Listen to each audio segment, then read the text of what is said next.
Evening, everyone. I am Dr. Nidhi Khurana, CSO from STEMGen, and I, on behalf of the entire team, welcome you all to this episode of Health Tape. Um, uh, we have the speaker, Dr. M Alinsod, today with us, whom Dr. Diana will introduce in a little while. The topic for today's episode is the synergy of energy, biologics, and surgery and aesthetic gynecology. Before we move forward, may I take the pleasure of introducing ISRM very briefly to all of you. So I'll share my screen for a little while here. Okay. So ISRM, International Association of Stem Cell and Regenerative Medicine. Well, it is the world's leading community for industry specialists, academic institutions, and researchers who are working and want to learn about the latest research in stem cell technology, cellular therapy, and regenerative medicine. ISRM is a non-profit organization that aims to support and raise advancement in stem cell science and its applications to human health. Well, the vision is to make ISRM the association and authority of training and learning for quality advancement of healthcare and innovative regenerative medicine. And in order to fulfill this vision, our mission is to deliver valuable knowledge that is effective, efficient, and respectful for science, medical, and healthcare service with integrity and accountability using both proven approved applications, methods, and protocols. And as a part of fulfillment towards this mission, we are constantly arranging episodes like Health Tape or doing other kind of webinars for all of you so that we can share the advancing knowledge of stem cell technology and regenerative medicine for you all. So the board member of ISRM, they comprise of Prabhu Mishra as president, Dr. Sharif Parad as secretary general, Dr. Diana Mihai as vice president, Dr. Didam Kurban as joint secretary, and Dr. Nidhi Jha as executive committee member. While the International Scientific Advisory Board comprises of eminent scientists, gynecologists, and researchers in the field of regenerative medicine, and who all should join ISRM? Well, it is open to everybody and anybody who is interested to learn about this emerging field because stem cell-based regenerative and cellular medicine is indeed an emerging area. And although bone marrow transplantation has been into existence for a decade now, but newer stem cell based therapies are coming into every day, which are aimed at treating patients across the globe. So if any physician or any healthcare practitioner, they want to practice this legitimately, ISRM gives you the platform to learn about this emerging field so that you can go ahead and make use of this promising technology in your area. Well, again, who's ISRM for? It is essential to scientists, doctors, researchers, entrepreneurs, academia, medtech companies, industries, anyone working in the field of regenerative medicine, stem cell, tissue engineering, translational medicine, and gene and cell-based therapies. Well, ISRM has its own signature courses. One of them is fellowship in stem cell and regenerative medicine. It is a 1-year course and it offers you 7 days practical training. So this 1-year course, the classes are conducted on weekends where theory is taken, and then for practical sessions, 7 days are conducted in India. And clinical protocols are provided, certificate is given on completion of the course, and broadly, gynecologists, surgeons, orthopedicians, physicians, surgeons, dermatologists, they all can apply for fellowship in stem cell and regenerative medicine. Another flagship course is Fellowship in Cosmetic Gynaecology, and we're proud to announce that for the first time, a long-term fellowship course in Cosmetic Gynaecology has been launched by ISRM in association with hospitals, university, and various international organizations. Well, in this course, you focus on energy-based devices, PRP preparation, carboxy treatment, and surgical procedures also like labiaplasty, laminoplasty, our own, state-of-the-art technologies like intima cell lipocraft. And that is why this kind of course is something that people look forward to. And if you want more information on this course, you can email us or visit the website isrmglobal.org. We also have a mini version of this fellowship, which is 4 months. And for 4 months fellowship, you will have 4 days hands-on training. For 1-year fellowship, you get 7 days hands-on training. And the hands-on training involves both the cases, invasive cases, as well as non-invasive cases. The third kind of course that we have launched this year is 1-year fellowship in regenerative and aesthetic dentistry. And through this course, what you will learn is about dental stem cell banking, IPS and ES, tooth bioengineering, PRP and PRF preparation, research and practical elements, demonstration of regenerative endodontics, role of stem cells in tooth repair and regeneration, and cosmetic and facial techniques. This is again a 1-year course where 4 to 7 days practical training will be provided. So these are a few of our flagship courses from IASRM, and to take advantage of that, please do not miss to write to us or visit the website. And with this, I would like to tell you that today's session will be moderated by Dr. Nidhi Jha and Dr. Diana Mihai. And may I now please welcome Dr. Diana Mihai to introduce today's speaker. Hello, thank you so much. Thank you for the presentation, Dr. Nidhi. So I want to introduce the speaker for today, but so I wanted to say only like Dr. Regenerative is a world-known urogynecologist and expert in aesthetic gynecology. And as well, he has a lot of product inventions like Termiva and Lone Star Vaginal Retractor and Cooper Surgical Star Surgical Drape that is in progress, and the Candera Ascendant Pelvic Floor Mesh for urogynecology, and other mesh types like Restorel A and P, and Monarch medical products, Alinsod scissors and surgical tray, and advanced diffusional Alinsod labial catheter, and other things that I want to congratulate.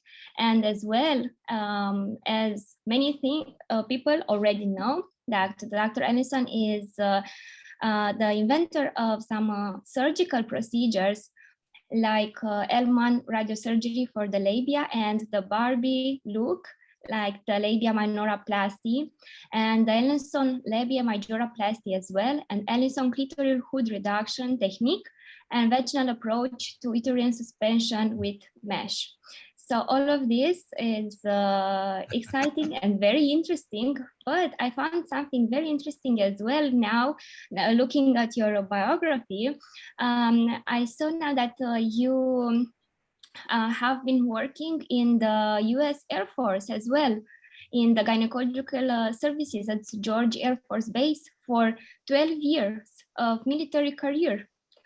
So this is something new, maybe that not all of the people know this. And because today it's about the presentation, of course, and about learning more about aesthetic gynecology and surgery and everything, but as well, in HealthTAPE, we want to let the people know the inside of the doctor, of the expert, like what was his journey to reach at this point. So sometimes maybe we think that, okay, this doctor went to a school, was very good, worked then in a clinic, everything was smooth and perfect, and now he's an expert and everything is very easy for him, and why it's so complicated for me? No, for everyone, experts or not experts, it's a difficult path. And in order to gain confidence, that for you, people that are watching us now, to gain confidence that for you it's a good path as well, I think that it's interesting to let them know about this part of your life as well, if you agree, Dr. Alinsod. Sure. Well, my path started off to be gynecologic oncology. I was actually wanting to do pelvic surgery. My interest in my whole career is surgery and creating techniques and refining techniques. So I really wanted to be a gynecologic oncologist. And back, I'm old. So back in 1990, I was accepted to a fellowship in female cancer surgery. But this was the time when there was the Gulf War, if you remember the first Gulf War, and I was in the Air Force. And so I wasn't able to be released to do my fellowship. So I never went to my oncology fellowship. and I had to serve with the Air Force. So it turns out I served 8 years of reserve and 4 years of active duty with the Air Force. And I finished off my military career at Nellis Air Force Base in Las Vegas. And I was a combat gynecologist, we'd like to say. I took care of the military wives. Fortunately for me, I was not deployed because I was the junior officer. And my partner, who was the senior officer, was deployed to Saudi Arabia during the Gulf War. Everyone wanted to go, and I didn't get to go because I was the junior officer. I was made to stay in the hospital and take care of all the wives. And so, but after my military career, I decided that I love pelvic surgery so much, and the new field of urogynecology was starting. This was 1994, and so I started. How was it to be a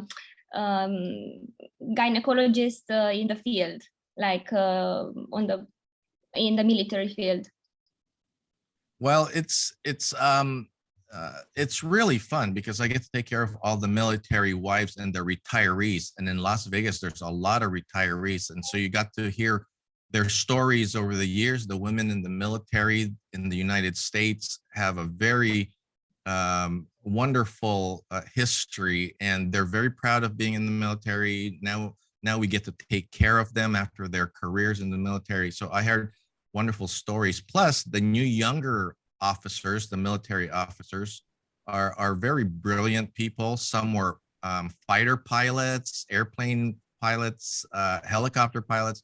And so they're very successful young ladies that I was able to take care of. And I really enjoyed that. And, you know, that's the time when urogynecology was just starting, like I was mentioning, and I was able to dive into pelvic surgery. The military was wonderful in that they sent me anywhere I wanted to go to learn the techniques. They wanted their doctors to be well trained. So if there was a program I was interested in, they would send me wherever I wanted to go. That's amazing. Like you have some difficult part, like working in a difficult environment, to say so, but some good things that they want their doctors to be very good. And I can see that then in these 12 years of military career, you train extensively in hysteroscopic and advanced laparoscopic surgery, and you had a very large number of cases, and this is how you became the first fellows of the Accreditation Council of Gynecologic Endoscopy. And you had this distinction. Right. Nevada, for like the first surgeon to have the distinction. Yeah, so congratulations. Well, thank you. Yeah, I was the first one to be accredited for hysteroscopy and advanced laparoscopy, because this was, again, 1990, and we were just starting to do laparoscopic hysterectomies, cystectomies, fibroid surgery through the laparoscope in 1990. So this was very early on. Mm-hmm. From these invasive surgeries, Dr. Alinsod, when did you start thinking about cosmetic? When did this happen exactly? How did this happen exactly? About 1991, I started working at Nellis Air Force Base, and I would have patients tell me, I don't like the way this looks. I don't like the way I can't have sensitivity. I'm too loose. I'm gaping. My majora are so lax. And so I was able to use the training I received in oncology. You know, I used to do radical vulvectomies and exenerations and things like that. I was able to refine some of those skills that I learned at places like MD Anderson and refine it and do vulvar and labial surgeries, because in the military, we got to take care of whatever their needs were. And it wasn't like getting approval from insurance companies. And so I was able to apply my oncology training for aesthetic gynecology. And nobody had that term back then. We were just doing it. And so they got me my first CO2 lasers. I started doing my initial energy-based devices with CO2 lasers and tightening vaginal tissues and vulvar tissues with CO2 lasers. Again, this was 1991. Wow. And 1991. very early, 1991, I got my first CO2 lasers. That was my first request. When I got to the military hospital, they gave me a wish list. What do you want? And so my first was a CO2 lasers, and then an Olympus, the most advanced Olympus laparoscopic equipment, so I can start doing laparoscopic hysterectomies. It must be the one of the most advanced laser things which were not available anywhere else. Well, yes, they bought me at that time. It was very I think it was the company was called Coherent CO2 lasers with both hand and micro manipulation. So it was intended for, I was trained to use it for venereal warts and shrinkage of tissues. And so you know what, I applied it to shrink vaginal tissues. I never thought it would help with atrophy or GSM. I just wanted to shrink tissues and vaporize venereal warts. And then that's my start of it. So as early as 1991, I was vaporizing vaginal tissues, not just for warts, but shrinking it, narrowing the canals, and helping it for mild prolapse symptoms. So you started a long time ago. In that period of time, yeah, I don't know how many countries, not like doctors, but in how many countries did they know about the CO2 laser and other equipment like this? So you were fortunate to have this path and be in the military if you had this wish list. So everything maybe I think in life everything happens with a reason. Like you chose oncology and you knew very well to do the surgeries for reconstruction for oncology, and then you shifted, you used all this technique and information in order to make your like Barbie look and hybrid look laboplasties and everything like aesthetic. So right? Yes, I was able, yes, I'm sorry, I was able to learn new techniques, develop new techniques, figure out what worked, what didn't work. And this was a good training for me before I went into a private practice, because at the end of 1994, I entered private practice in Los Angeles, and I've been in private practice. And right now I'm a solo urogynecologist here in Orange County, California. And so all the things that I was fortunate enough to learn early in my career with the military and then refined through the early years of my private practice, I was able to use and build my training program here in Laguna Beach. I opened up my own training program in 2005. You guys weren't even born then yet, maybe. But not really, but thank you. But not really. So I've had my training program here since about 2005, and I've had the privilege of training many of the world's top aesthetic gynecologic surgeons, and I'm very proud of my graduates. Probably my career, I'm most proud of the training program and those that have come through my program here in Laguna Beach and now are the leaders in their country. So I'm most proud of that probably in my career. That's amazing. That's very nice to hear. I would like to confess here that you were the biggest name I have ever heard when I started my cosmetic gynae practice, and I was just trained.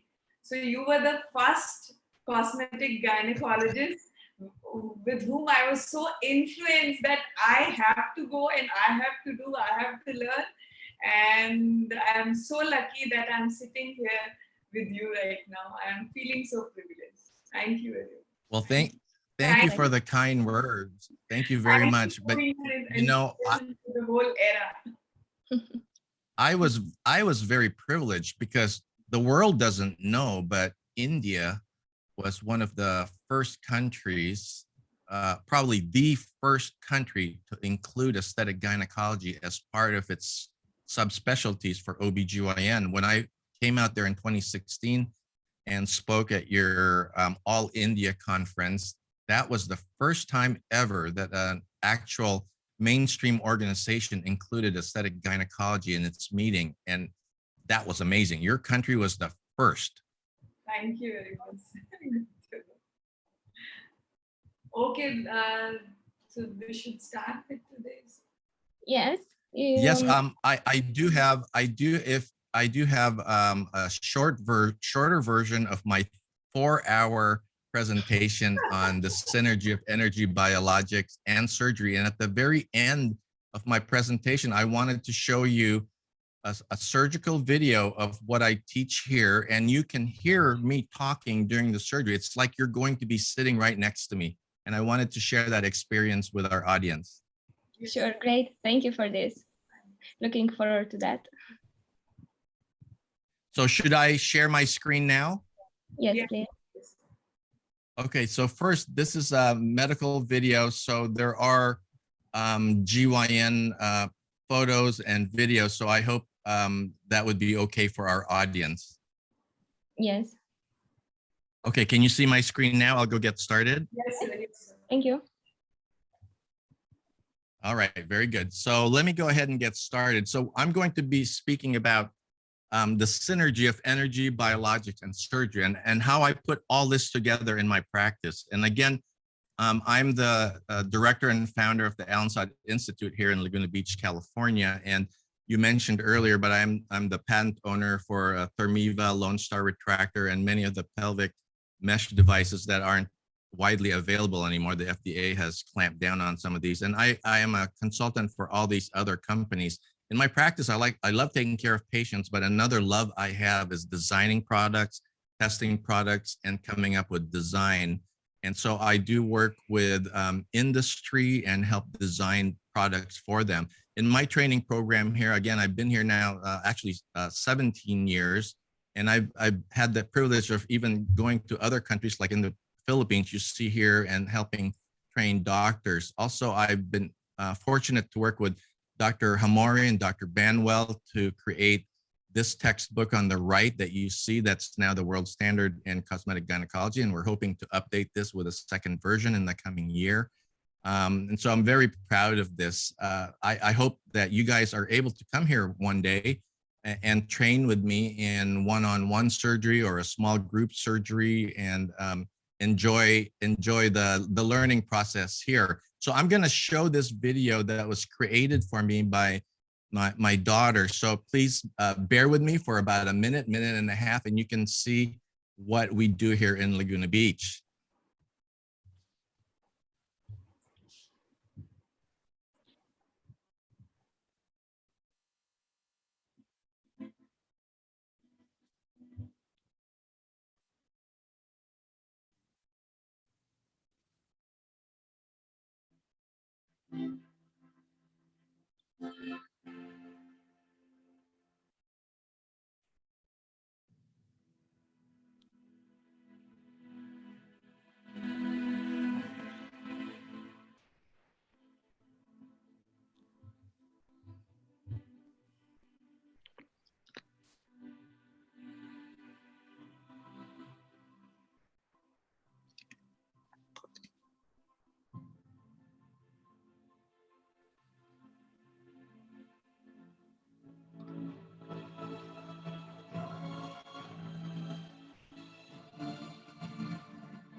Well, thank you for indulging me with that. That was created by my brilliant young daughter, Samantha, and she is the one that manages my training program. And so you guys are all welcome here. This is how to get a hold of me and how to find me on Facebook and Instagram. So take a screenshot of this and you can join in a little bit later. So I'm gonna go ahead and start talking about the abbreviated version of my non-surgical course, and then I'm going to head on to surgery right after that. There's a lot of stuff that I'm going to instill, and I'm going to concentrate on clinical medicine. I'm not going to get into the basic science too much because you guys have a whole meeting on basic science, and I want to go to the doctor level clinical procedures that I do.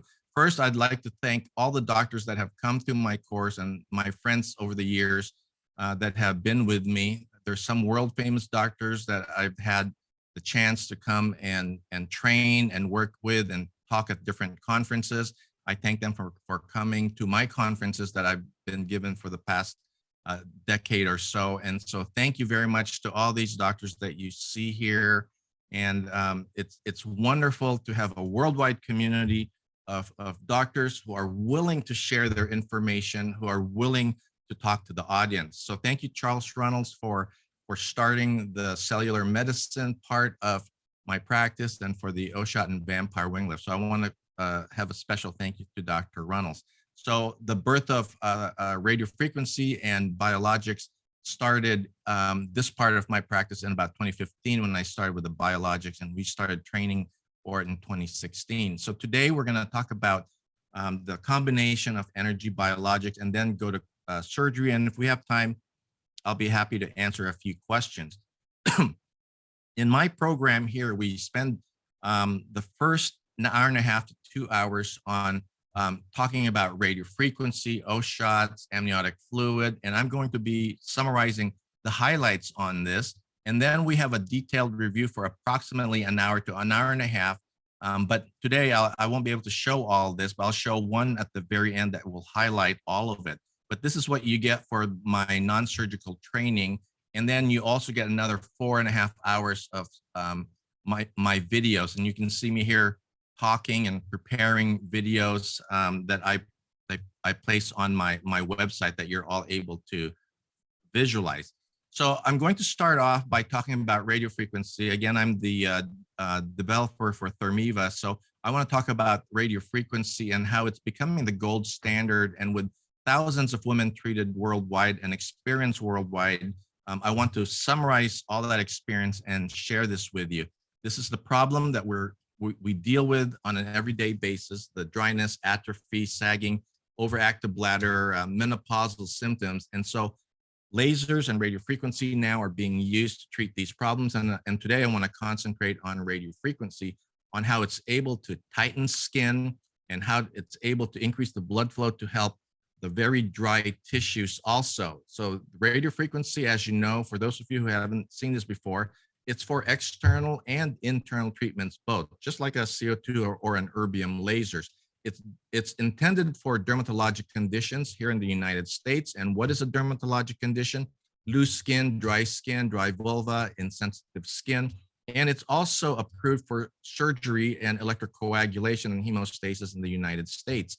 So in Europe, it's approved for vulvovaginal laxity. And so most of the world, probably the approvals are for vulvovaginal laxity and dermatologic conditions. So it's able to treat these areas. And the way radiofrequency works, this is just a really brief summary, is radiofrequency hits the vaginal tissues. Now, this is a picture of vaginal tissue. You can see here the vaginal lumen. The yellow is the mucous membrane. These little circles are the arterioles. And the blue here are the nerves, the afferent autonomic nerves. And when you place radiofrequency energy on this area, you can see that the arterioles dilate because of neuropeptides that are released from the nerves. And when you release those neuropeptides and you get dilation, you have an increase in plasma transudate. You get the initial tightness of the tissues, blood flow goes up, transudate goes up, stimulates the fibroblasts to create new collagen and elastin, and improve the density of the nerve fibers to improve your sensitivity. It also has an inflammatory reduction effect on tissues, and it helps with tissue healings. And after 2 or 3 months of treatments, the quality of life of the patient is improved. This is what it does. You can see here the initial article on how it works by Dr. Libashov and Dr. Pablo Gonzalez, showing that radiofrequency is able to thicken the tissues in the vaginal canal. It improves the maturation index. It increases fibroblast, collagen, and elastin.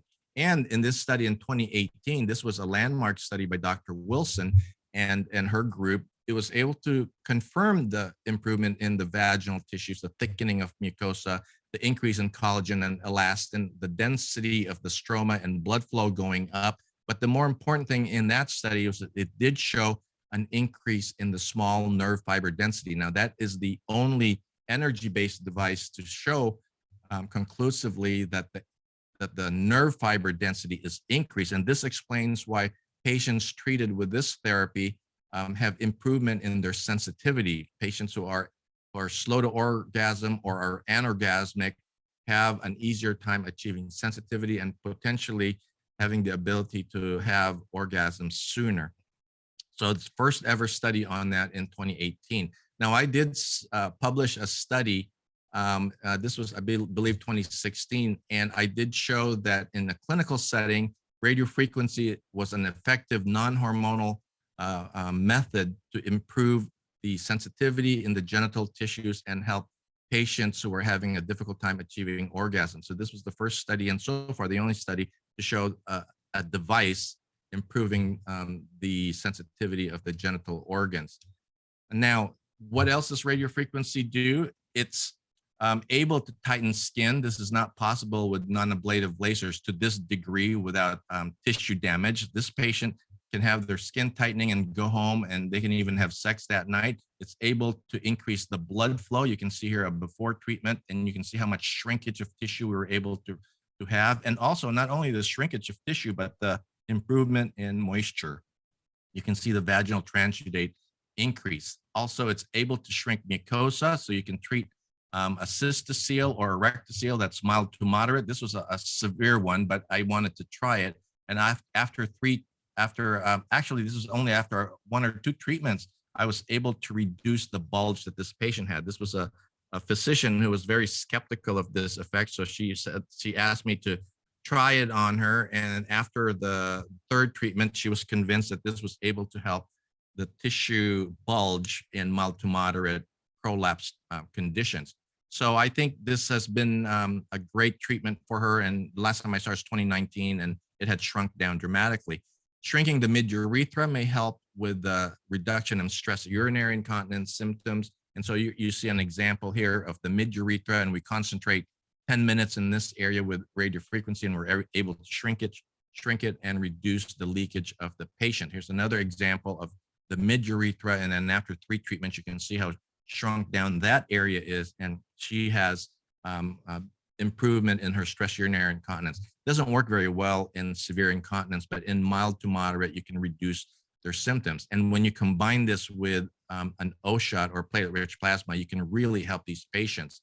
And again, it helps with the moisture production. So don't forget that this is an excellent therapy for those who have GSM or atrophy, and let's say you don't have a laser or the patient doesn't want estrogen, you can use this by itself or with estrogen. And this is one more thing that I find to be one of the best uses for radiofrequency in gynecology is for patients with overactive bladder. I reported this in 2016 at the AYUGA meeting. Excuse me. And I was able to show that radiofrequency was quite helpful to reduce both stress incontinence and overactive bladder by about 1/3 to 1/2. And oftentimes, someone who wakes up 4, 5, 6 times a night after treatment will only wake up 1 or 2 times. So it's able to reduce nocturia and overactive bladder symptoms without the constipation, dry mouth, dizziness, or neurologic effects of anticholinergics. I find this to be quite helpful, even in combination with anticholinergics or Myrbetriq. It adds to your treatments that you have available. Now, radiofrequency also has been used for lichen sclerosis and vestibulitis, and biopsy-proven lichen sclerosis. You can see here before and after treatment. You can normalize the skin. This is radiofrequency alone, but radiofrequency alone sometimes is not as good as radiofrequency with the use of biologics. So I combine the energy and the biologic. In this case, you can see here, I'm going to show more extensive pictures of the same patient. You can see here before treatment, very painful, can't have sex, and biopsy proven lichen sclerosis. And after treatment with both radiofrequency and platelet-rich plasma, you can see how the skin becomes normal in about 3 months. The patient's completely functional and is able to have sex without pain. I'll show you the history of this patient from 2016 with pain and inability to have sex. And then 4 months later, after radiofrequency and PRP, the skin becomes normal. She's able to be more comfortable. And that's 2016. And in 2017, about 1.5 years later, it comes back. Okay, so this is not a cure. This is a treatment to relieve symptoms. And so You can't overpromise the patient. You can treat them and tell them, I'm going to give you an interval of time where life will be improved, but you must come for touch-ups. Okay, this is not a one and done treatment. So in 2017, she came back and I did the same treatment. And 2 months later, she's comfortable again and she's very happy. And so now I've been treating her for about 5 years, and she comes in about every year to year and a half. This is another biopsy-proven lichen sclerosis where the patient has already had 2 excisions, 2 perineoplasties, and it keeps coming back. And so instead of the excisional therapy, I gave her radiofrequency, and instead of biologic PRP, I used hyaluronic acid. I used the filler in this region, and you can see the improvement over 3 months. So you have your option of PRP and a filler, or you can also combine both together, and that's Dr. Reynolds's vampire wing lift type of treatment. So another thing that radiofrequency can do is help with fecal incontinence. You can treat the transanal area. You can shrink tissues both from the vaginal side, if it's a rectocele, and from the transanal side. And if they have fecal incontinence, this is a very effective treatment for the mild to moderate version of fecal incontinence. Now, if you have a complete transection of the sphincter muscles, it doesn't work very well, but it helps the patient detect when stool is coming down earlier. It can detect whether it's liquid, solid, or gas. It improves what's called sampling. So the patient has that split-second knowledge that something is coming down, and she can clench her muscles. So this is excellent for that because it does help the nerve. So other things that can be used for transanally, not only for fecal incontinence, but for flatulence and for better sphincter control, and also to tighten the anal tissues. It's used for the gay population in California, and it does have some effect on anal tight reduction in the vaginal pH, reducing vaginitis and UTIs. And this is what I use for my patients with repetitive UTIs. Those are getting 2 or 3 UTIs or more per year. I put them not just on estrogen, but I also offer the radiofrequency treatments. It's a very safe therapy, and the safety statistics are quite impressive for radiofrequency. There's an occasional malfunction with the machine recorded. I've seen one report.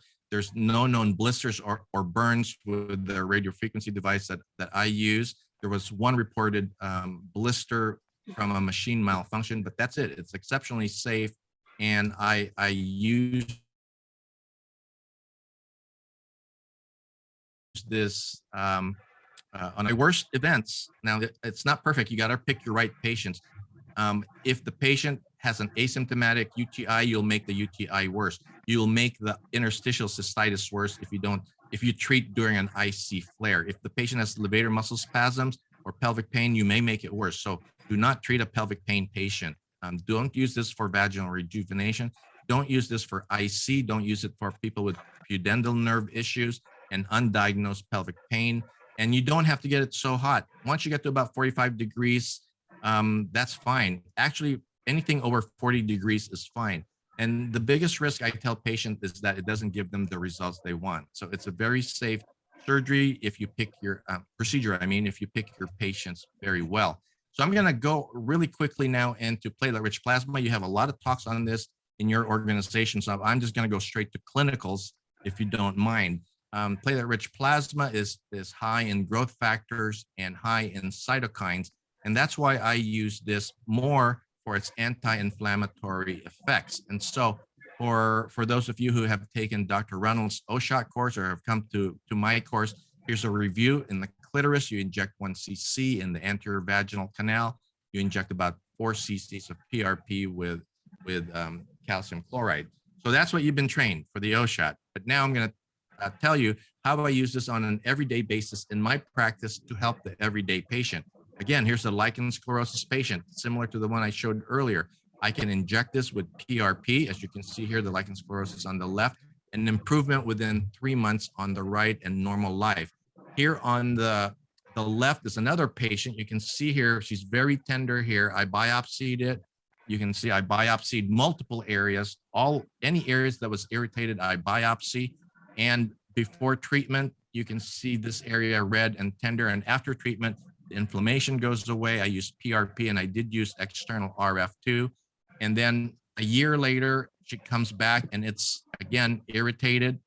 It's very irritated here. And after PRP and radiofrequency on year number 2 in 2019, she's better. Year 2021, it's white, pale, and tender again. And after PRP and radiofrequency, it's better. So the take-home point is you can treat this and they'll go away and have a long interval of symptom-free time, but you will have to keep touching them up. It is not a one and done. Now, that's for lichen sclerosis. What about those patients of yours that you see that you biopsy and it's not lichen sclerosis? It's either non-specific or inflammatory tissue, or they say it's lichen simplex chronicus or lichen planus. Can you use biologics for these patients? And the simple answer is yes. This is an example of that patient. She comes in highly irritated, but it doesn't look like lichen sclerosis. The tissues look fairly normal. So in all the areas that she's itchy, you biopsy that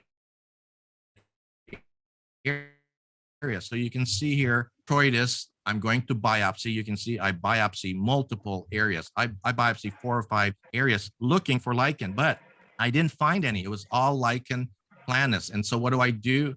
You can do the same treatment. You can treat with radio waves. You can see here I'm treating with radio frequency. Any of the radio frequency device will probably work on this. And then I will inject with either PRP or amniotic fluid. So I'm combining the treatments. And then 3 months, let me go back. 3 months later, you can see, let's see there. 3 months later, you can see how beautiful the tissues are after you combine the therapy. So whether it's lichen sclerosis or non-specific dermatologic biopsy results, lichen planus, lichen simplex chronicus, you can treat the same way, okay? That's the take-home message. So now, what about using placental products for gynecologic uses? This is a little bit newer. This is the new field I'm entering right now.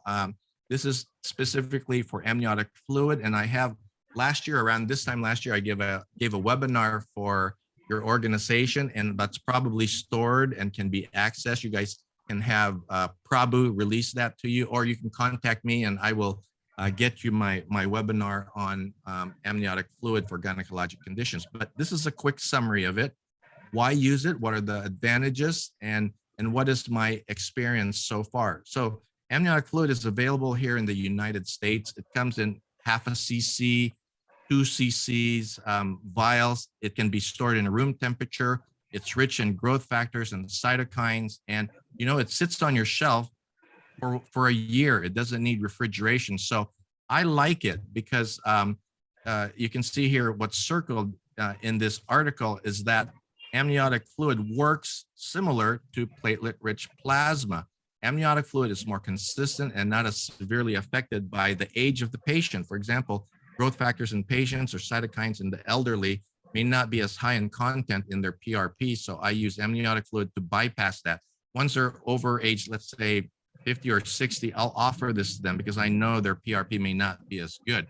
And both PRP and amniotic fluid work by growth factor mediated therapeutics, pretty much the same. They're not growth factors, but they provide the growth factors and stimulate the tissues to heal. They stimulate production of collagen, elastin, and blood flow.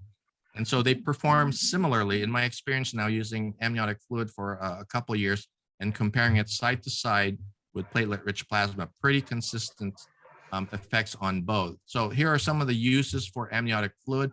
It's used in many areas from wound care to damaged lungs, to aesthetics, to hair, to a lot of uses for amniotic fluid to help regenerate tissues and to reduce inflammation. So there's a lot of cytokines and growth factors in here. And again, the mechanisms are similar. And I'm just going to show you briefly. Here are the immune modulating cytokines found in amniotic fluid. There are 10 known immune privileged cytokines for osteogenic and chondrogenic effects and growth factors, these are what's available. And here are more of the angiogenic and regenerative growth factors that are seen in amniotic fluid. So how do I use it in my practice since 2019? I'm focusing on gynecologic conditions, and you can get more information on this on amdrop.com. But in my practice, I use it for both increasing the concentration of PRP from a single spin concentration of 1.7.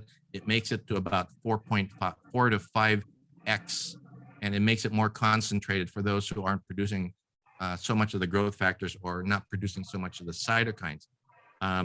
So I like using it by itself and together with PRP or PPP, or again, alone.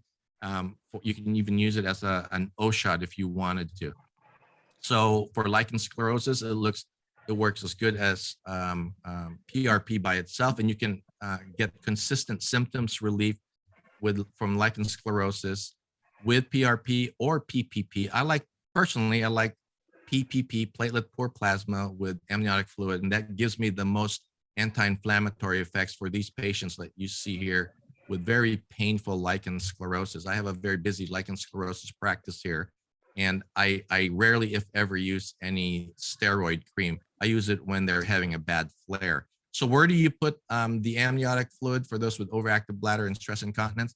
You know what? Inject it in the mid-urethra in the same place you place slings. If you're a gynecologist, you do incontinence surgery and you're placing slings, it's in the mid-urethra. Like this is the mid-urethra where I place my slings. That's where you want to inject it for the anterior compartment. And I'll show you another description of where to put these.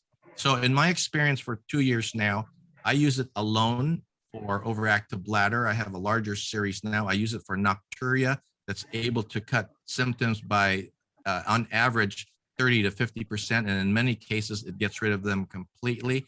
I'm using it now and making it the gold standard in my practice for overactive bladder. And it's quite wonderful to use because it's easy. I don't have to draw blood. I just open up a package. And if I want to use it with platelet-rich plasma, I can mix them together quite easily. I don't have to worry. You just need to place anywhere from half a cc to 1 cc of amniotic fluid with your PRP. And again, we have almost 2 years of experience with it now. Now I'm going to switch gears again and show you where to inject this.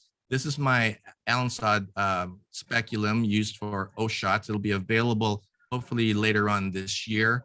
And you can see here that it helps open up the side. So those of you who are doing O shots and injecting in the mid-urethra area, this will help you visualize it a little bit better. So you don't need multiple hands all over the place.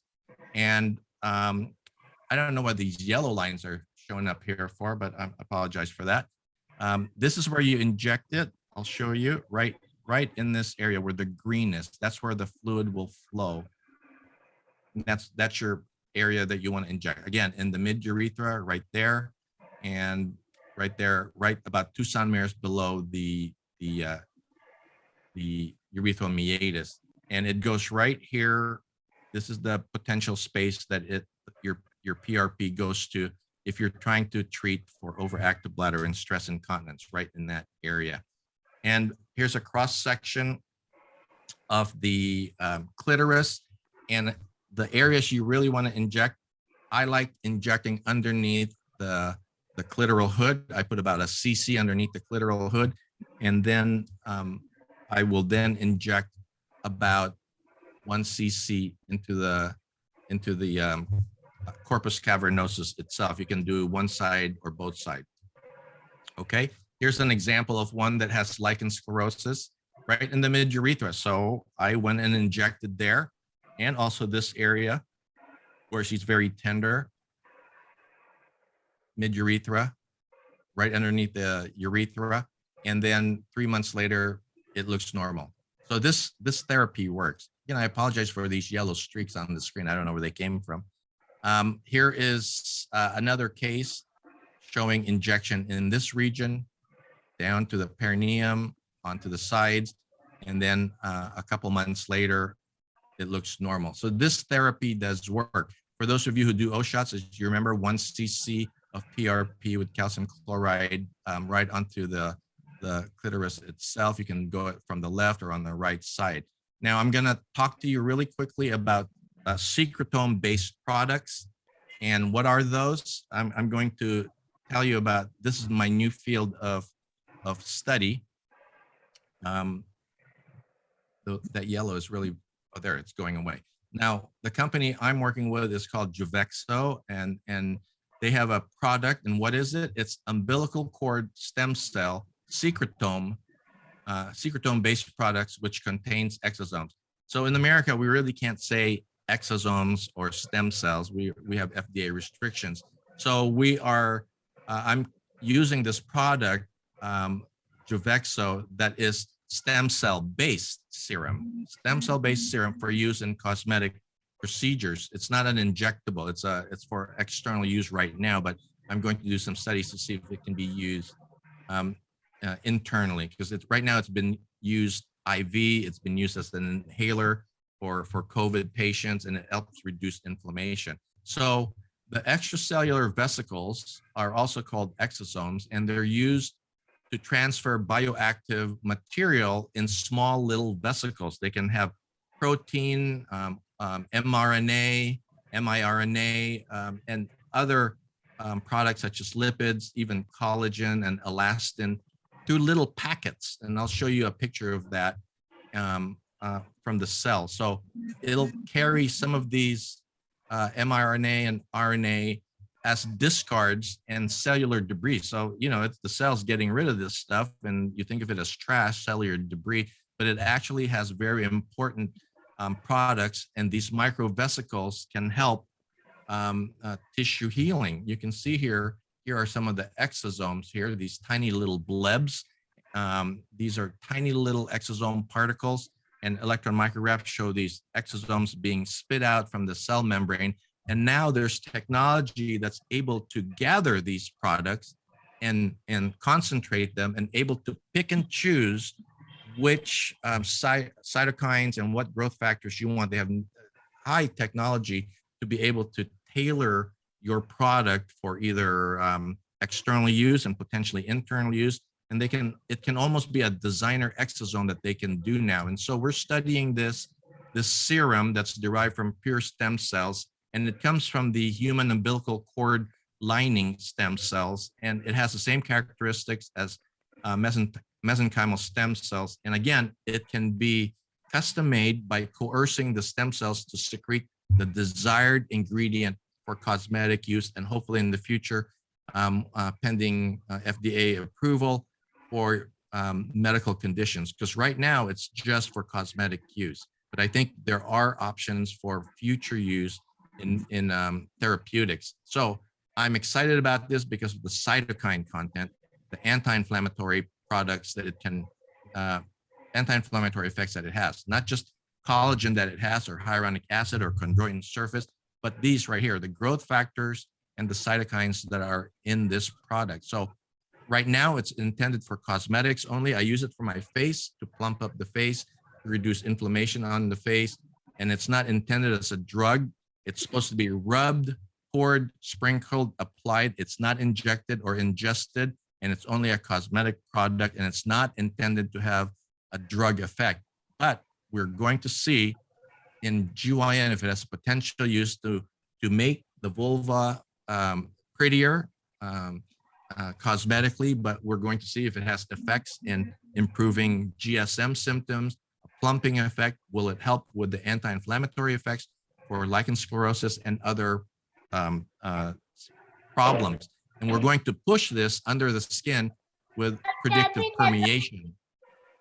So for those of you who don't know what predictive permeation is, I'm going to talk about it really quickly. So this is the dermatologic patient with inflammatory skin here. And after treatment with this product, you can see the anti-inflammatory effects it has for acne and skin conditions. Here's another example in reduction of the inflammation on the face. And then on the leg, you can see the dramatic effects of the anti-inflammatory effects. So it's an improvement in appearance right now that we can go for, but not under the skin quite yet. But we're going to be working on that.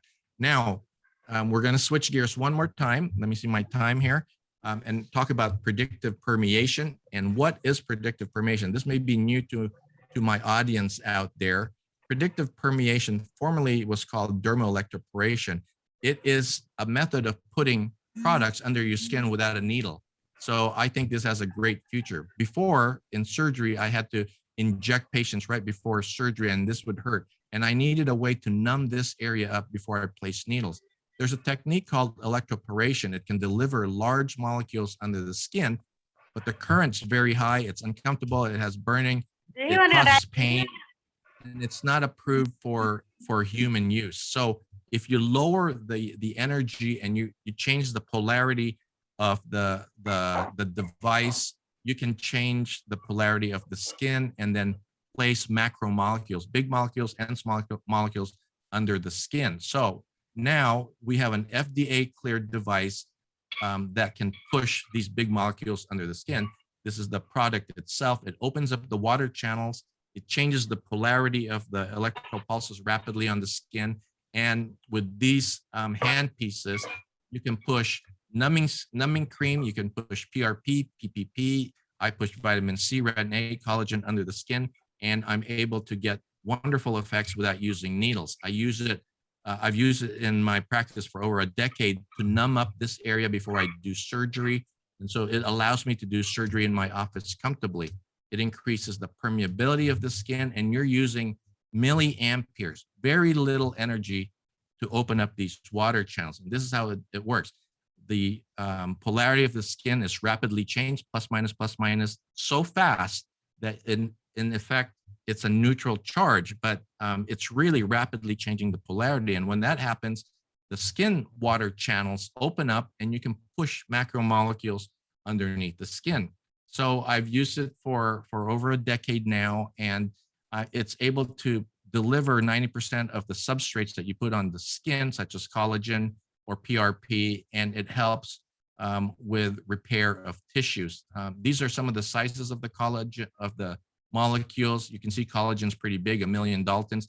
This device is able to push in up to 3 million Daltons under the skin. So as big as collagen, hyaluronic acid, it can push PRP easily, Botox, numbing cream, anything less than 3 million Daltons. You can see how simple lidocaine and bupivacaine are and how complex collagen is, and it's able to be pushed under the skin.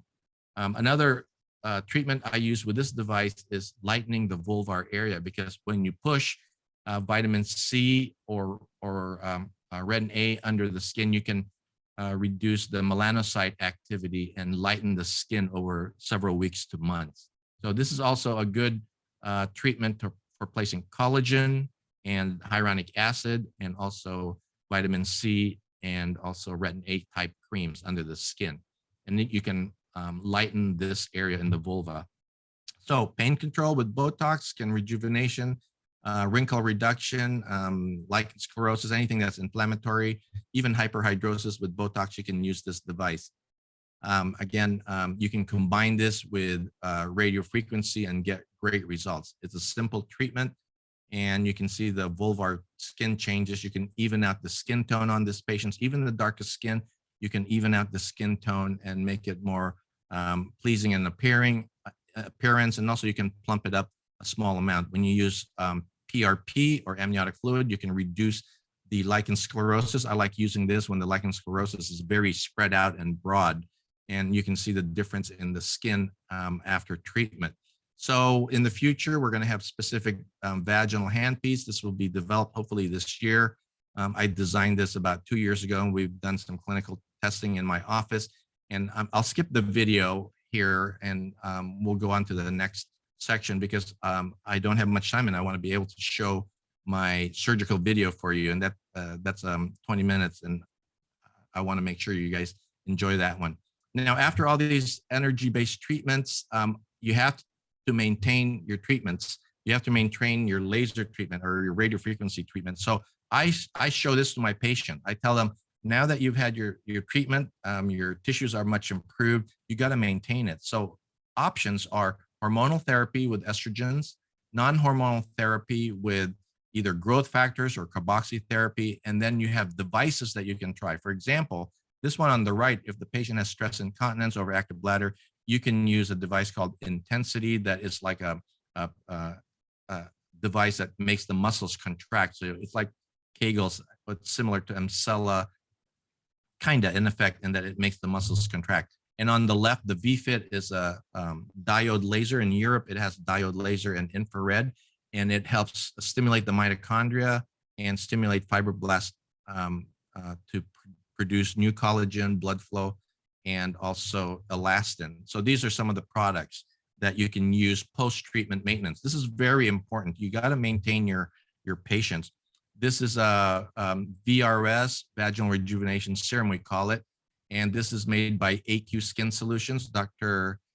Al-Khattani here in Orange County is the founder of this company. It's a great device if you want to place growth factors in the vagina and maintain your treatment. This also works if you don't have any devices and you just want to improve the symptoms of GSM. You can use this by itself.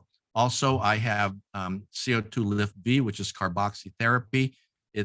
It increases the carbon dioxide in the tissues, which then feels as if the body feels as if there is no oxygen in the area. So it creates new blood vessels in the area.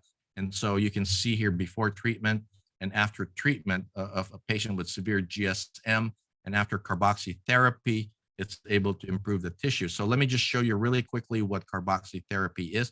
You can see how easy it is. You mix this gel, you place it in a syringe, and then you place it intravaginal, and then you wash it out in an hour. I tell my patient, just use it at night and wash it out in the morning.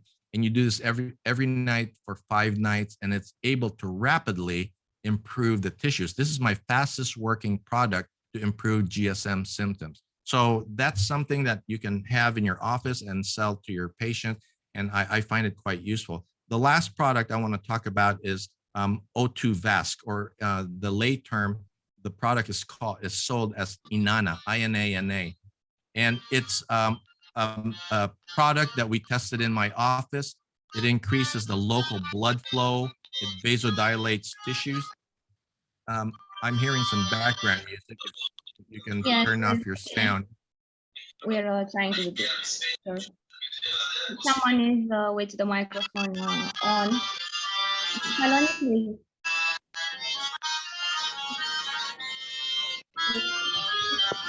Did I just talk? No, Dr. Gupta. Dr. Gupta, sorry. Saloni, please mute Dr. Gupta. I cannot. I'm not able to. Oh, there, it's quiet. I'm very sorry.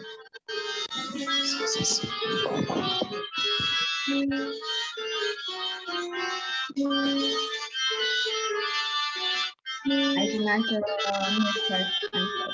We're having a nice concert. There you go. All right, so I'll continue.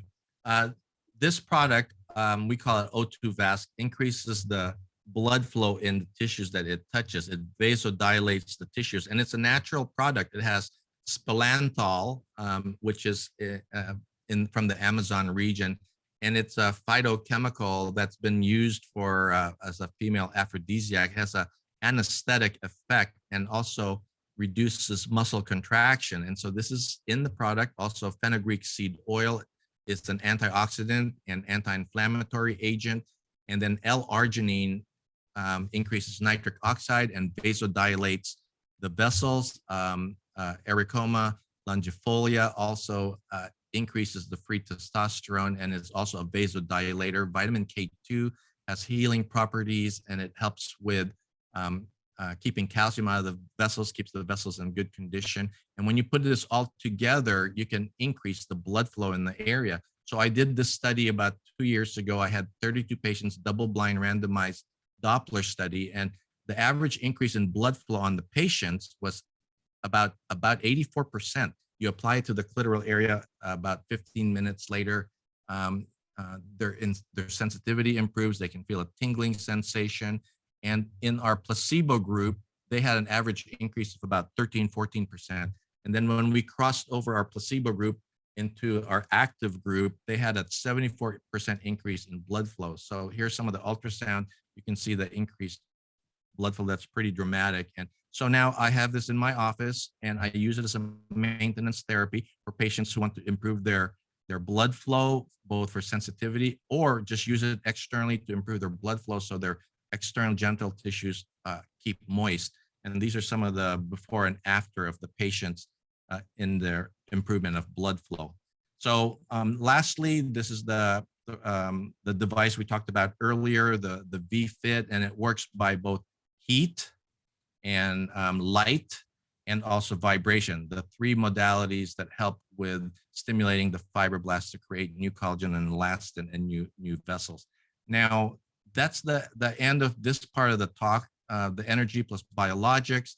And this is rapidly becoming mainstream. Your organization is brilliant in getting this word out around the world, and your training program will benefit a lot of doctors.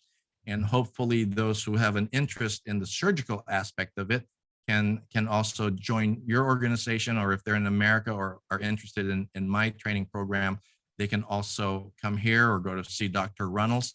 This is my actual AIAVS, which stands for Alinsod Institute for Aesthetic Vulvovaginal Surgery. This is on my website, and I have an extensive on-site and online course. You can see here, I have non-surgical modules. So if you want to learn just labiaplasty or the menorah, you can do that. If you want to learn majoroplasty or hood reduction or revision surgery, you can do that. Or if you want to take the entire course, we have the full workshop. We have that also in the vaginal workshop. And let's say you just want to learn perineoplasty or vaginoplasty or external anal hemorrhoids or how to do a hymen repair. We have all that available. And then we have the combination courses where you put both labial and vaginal tissues together. And for those doctors who've been in my training program over the past 15 years or so, we have our fellow subscription on this far right, specifically made for those who have been here in the past. It's at alinsodinstitute.com, very easy to remember. So here's an example of our labial modules. You can see here, I have over 30 videos on how to set up your OR, how to train your staff, the marking techniques, the anesthesia techniques, how to do the different steps and the order of how to do the steps for the different types of labial treatment. So it's the most complete program out there. It's taken me, it has my 15 years of videos, and it took the pandemic for me to sit down and organize this. And I also have the vaginal content that I just released just a few months ago that gives you great training on perineoplasty and vaginoplasty and all the different steps. I have the hymenoplasty modules and combination surgery module and how to take care of external anal skin tags too. For my fellows, I have this extensive year-long release of several videos every month. And at the end of every month, I get to talk to you. We discuss this. All my Alinsod fellows, we get online and we share each other's experiences. So I have it, we're now in, let's say we're in June. So I just released the video on vaginoplasty, perineoplasty, radiofrequency. And guess what? I'm going to show this similar video to you in just a minute. And so those of you who are out there, if you're not able to travel, you can take the online course. And now, if you don't mind, this is about 20 minutes. If you have time, please watch. And I'm going to shut up, okay? Because this is going to be speaking on its own. All right. So this is the 2.5-hour surgery that I did, combining energy, biologics, and surgery. And I'm combining it and compressing it so that you can see the entire case in 20 minutes. So this is a 20-minute video, and I will just let this take over. All right. Before I start, are there any questions? Diana, any questions? Nita, any questions before I go and play this? So there are two questions. Dr. Adriana Lara has a question. Sure. Hi, Adriana. O2 vascular cream. Hi, Red. Hello. Hi. Hi. Yes, you had a question? The question is from Dr. Adriana Lara. It is O2 vascular cream. Is it a daily use? Yes, it's daily use. You just use it like a hand lotion. You know, you wake up in the morning or you go to bed at night and you just put it on the external vulvar area. And for those, especially the breast cancer patients who are just freaked out about estrogen, this is what I use because it keeps the blood flow in there. It's not like HA that increases the moisture by drawing fluid in. This actually increases the blood flow, so it keeps the skin thickened. It has similar effects to estrogen cream without the estrogen. There are some questions. The name of the doctor is not mentioned. What is the cost of Amdrop?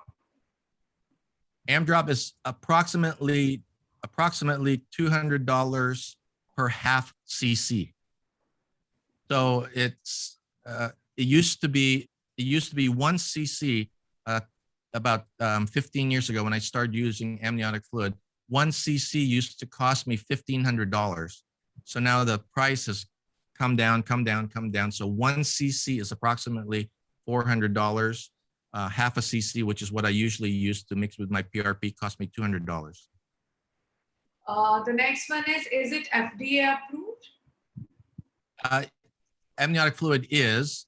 It's been used for many years in orthopedic surgery to decrease joint inflammation. It's been used for inhalers for severe asthma, COPD. It's been used for neurologic issues, and it's being used for dermatologic, for hair growth, for making your skin look brilliant.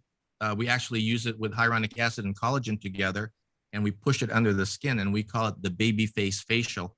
I have all this extensively on my website if anyone's interested in watching the entire discussion on it. Yeah, it's FDA cleared for use. And what is the mechanism of action in UTI? In UTIs? Yeah. Oh, no, it's not, it doesn't help UTI, but it does help overactive bladder as an anti-inflammatory with the high cytokine content. But amniotic fluid doesn't help with UTIs itself. Okay, so it's mainly for overactive bladder, not for UTI. Overactive bladder, lichen sclerosis, improvement in nerve sensitivity, but it's not a treatment for UTIs. Okay. And by the same doctor, the next question is he wants to know about the lichen sclerosis biopsy. How do you take lichen sclerosis biopsy? Well, I give the patient numbing cream about an hour before she comes sees me. So the 30% numbing cream is called BLT. It's a mixture of bupivacaine, lidocaine, tetracaine. On average, it's 30%. And they put it on their skin for about an hour before treatment. And when they come to my office, they're numb already. And then I use a 30 gauge needle on the area that they're most irritated, or visually the area that's most inflamed or irritated or scratched. And then I give probably at the most half a cc of local anesthetic, whatever anesthetic you want.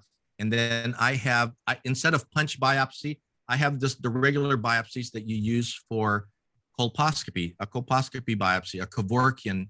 And I just take a little bit of tissue. I grab the tissue, and then I tell the patient, can you please cough? And when they cough, I press it and I pull, and I get a small piece of tissue. And then I use silver nitrate to stop the little oozing that may occur. So it's very, very simple. And I do this on all undiagnosed, unbiopsied vulvar lesion. As a former or a budding or wannabe gynecologic oncologist, I always want to have a tissue sample before I treat anything. Tomorrow, when is मतलब कि कब हमको shoot करके भेजना है vlog को, कैसे लिखेंगे इंग्लिश में? Saloni, please. Yeah. So the next question is by Dr. Meghna Jain. Can you please give pros and cons of each safety of amniotic fluid for infections like HIV? Sure. No known infections, viral or bacterial, from the millions, probably by now millions of injection of amniotic fluid. Exceptionally safe. The product is obtained from women who have been followed in both an infertility clinic, and usually they're healthy women that have been screened for all viruses and bacteria. And then the amniotic fluid is collected from the time of the C-section, they're planned C-sections, and then they're treated with antibiotics, and they're all screened for viruses and bacteria and known infections from amniotic fluid use since from inception. I haven't heard of any viral or bacterial infections from this product. It's exceptionally safe. I use it on myself for I use it for like baby face facial. I mix it with PRP or use it by itself. Mix it with collagen, hyaluronic acid, then I apply it to my face or my patient's face, and I push it under the skin with that predictive permeation device. And the next question by Dr. Meghna Jain only. Out of laser, radio frequency, and HIFU, which is better for vaginal tightening? For vaginal tightening, the best is surgery. You can't beat surgery. For energy-based device for tightening effects, now you have to try to figure out what's your goal. If your goal is to tighten or get a tightening effect, reduce the diameter, then the best are, and you don't want to ablate them. You want to be able to have sex the same day and not delay it for a week, a month. I still think radiofrequency is the best, safest, with the benefits of improving both blood flow and nerve sensitivity. HIFU also will work good. We don't have that in America yet, so I wish I could tell you definitively if it's better or as good, but we don't have it in America. I haven't tried it, but HIFU has not been shown to improve the density of the nerve fibers. So I like the way that radiofrequency works because of all the benefits that it can give. One more question, sir.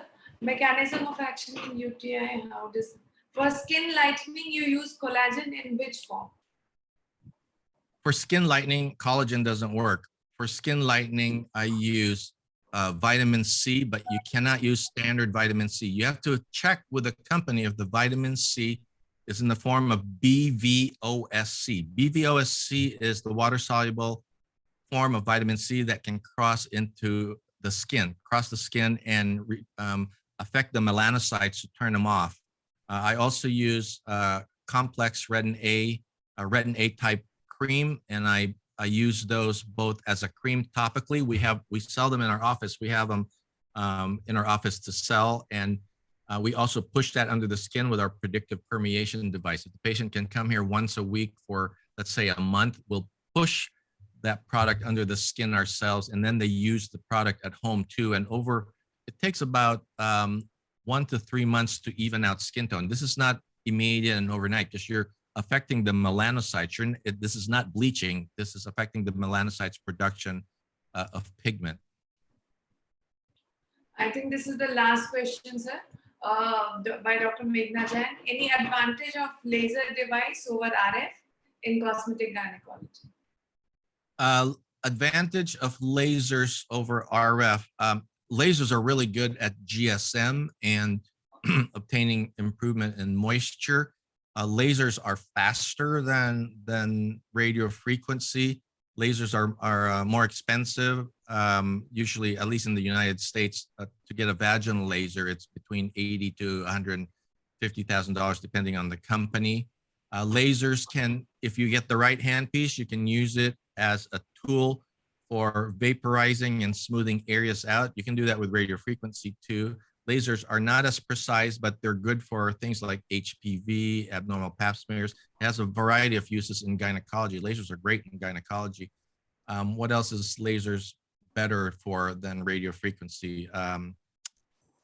Lasers, for those who, lasers, you don't have a lot of movement with it. With the radio frequency device, you have more movement, and it takes more physical energy from the doctor over lasers. Lasers, usually you just put it in, and either you turn it gently with your fingers or withdraw it slowly, or some have their own motors and will treat the whole vagina by just placing it in.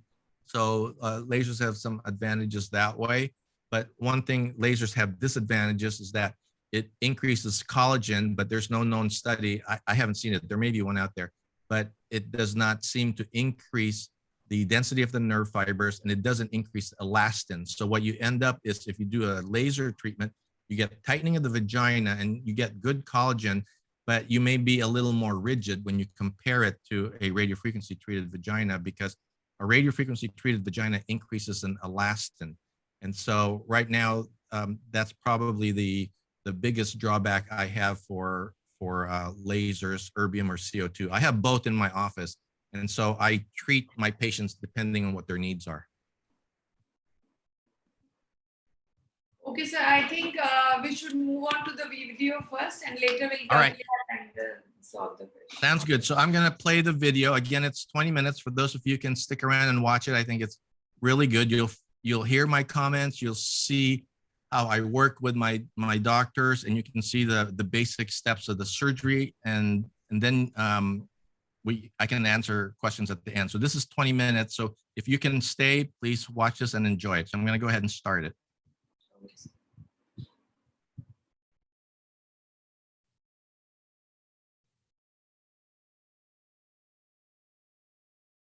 We have a fantastic case today where we will be doing a perineoplasty, a labiaplasty to a hybrid appearance. That's what you wanted, right? You told me, you changed your mind.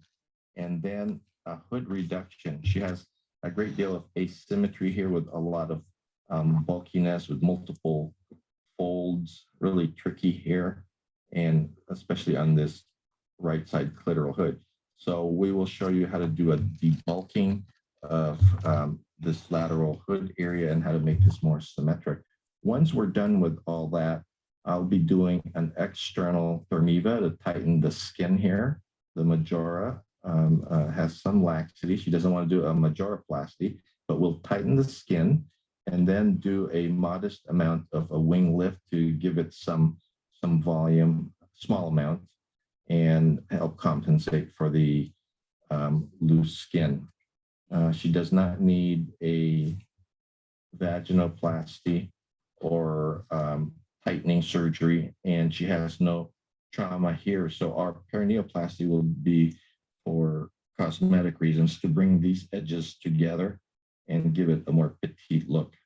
Now I'm up the labia and the hood, so I'm going to start up here.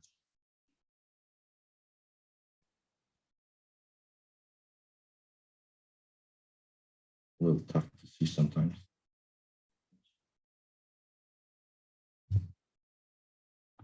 Seven and a half cc's. Okay, let me know if there's anything sharp that you feel. Touch and pressure are expected, that's normal, but if you feel anything sharp and pokey, let me know. And we're not gonna go to the apex, we're just gonna go probably right here. And from that point, go out to probably here. I just know my tendency to do that. I'll put my dots first. Remember, she wants a little bit of labia left. But towards the opening, I wanted to end here, and don't pull when you mark. So while it's relaxed, put your dots. I want to show that concept. There's a tendency to mark too aggressively on the patient's right side if you're right-handed. We're going to remove all these folds. Up, and then you want at least a 1 centimeter bridge. I'll have to do some artwork here to make sure it's even. Lateral hood. Lateral hood. And we'll start off here. Okay. Just follow my lines.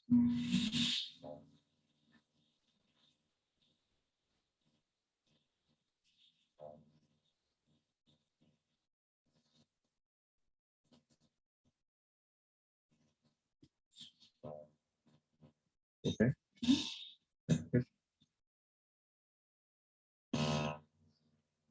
45 degrees. I'm glad you saw the video so you understood what that meant.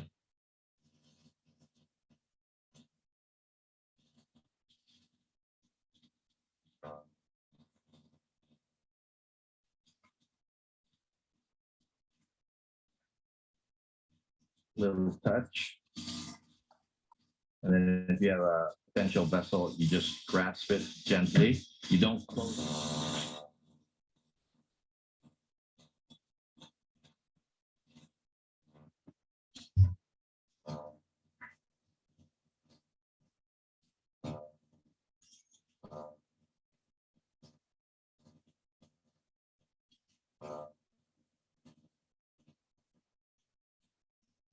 And to end here.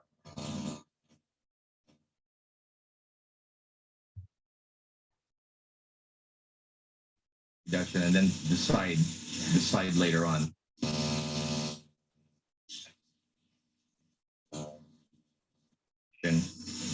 But I've got all this here. So what I probably should do is, let me do my lateral hood reduction and then decide later on. Let me defer this decision. We may be able to get away with it, because if I do this hood reduction and pulls it down, then it's not an issue. Traditional A here. But if I have some folds here, I may have to remove a little sliver and then put interrupted. Okay,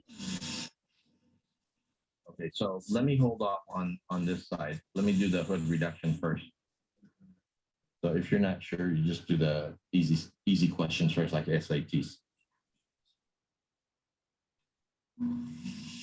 All right. This is really getting pulled from down there for some reason.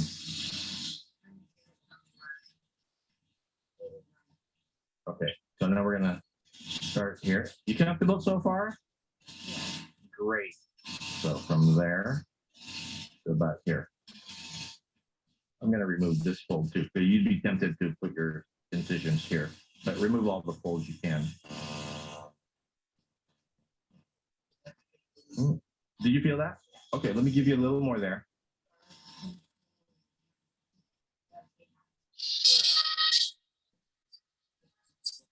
I'm getting you more.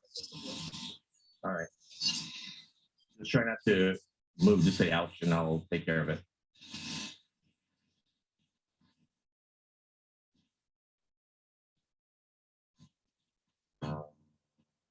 Better? Or you felt that? I saw you twitch a little bit.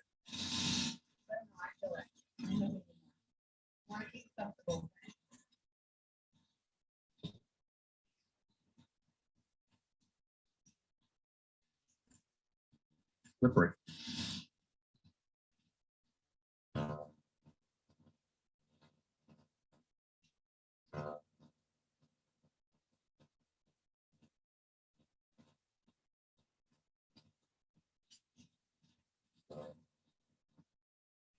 All right. It's all just fascia stuff. Small little vessels.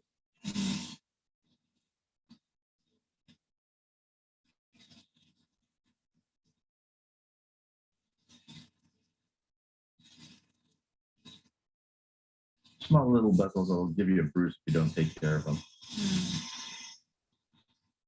All right. So now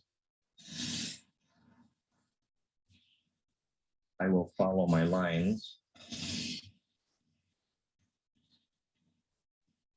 Here's my bridge. It used to be a whole sonometer, now it's about 3/4 of sonometer. Okay, I'll just follow my line.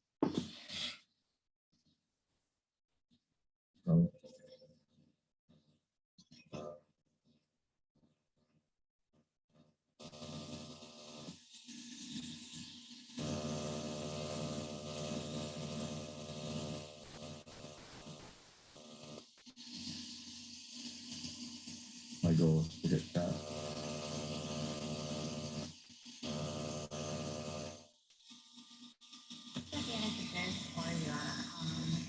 Your other RF device, not the bipolar. To take care of these little bleeders like this, right?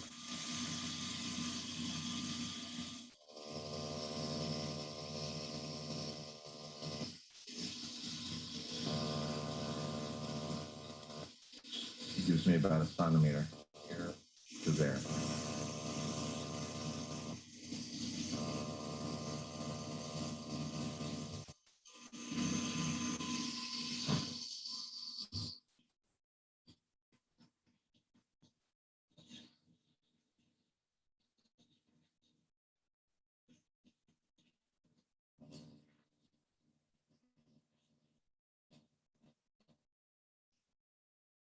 Okay, anchor your knot at the apex. So I did one layer going down. Now I'm going to do a second layer going up.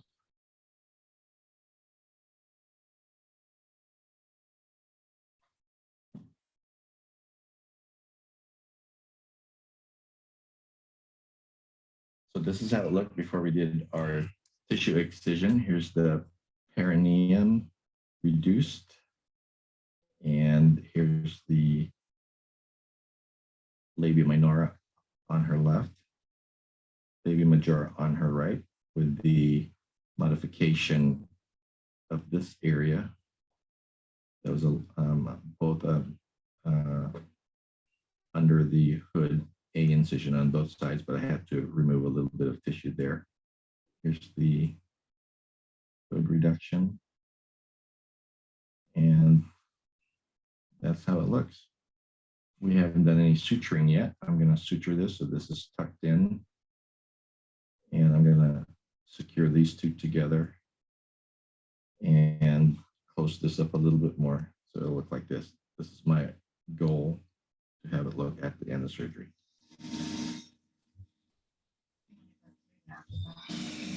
You're through it. You just have to open it with your finger at the top and just, yeah, it has to be touching. Blood flowing through it. Now it's dry. Remember, it only works when there's. But that's right. Mm-hmm. Right, exactly. It's sticking right now because there's no blood flow. Okay. Pretty cool, huh? So I have a little puckering of tissue right here. So I'm going to flatten this out just a little bit and feather it.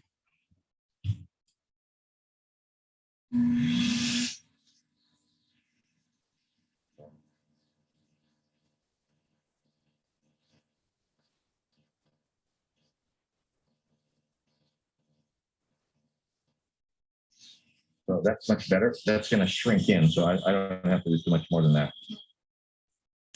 All right, so bottom up.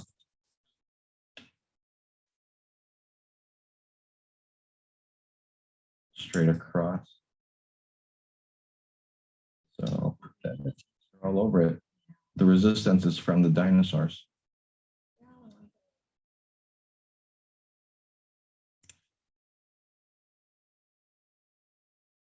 After I'm done with this and we come and do her after pictures, then I start working on the video. So that's going to be in 2 months, right? Approximately. Barbie, I like that though. Because it's very descriptive. Mm-hmm. When you say you actually can picture it already. That's a Barbie doll. Because Barbie doesn't have a labia. Such a common terminology used, like circulating now, you know, Barbie labiaplasty. Mm-hmm. Would you like to know the history of that? Mm-hmm. I was working in LA in North.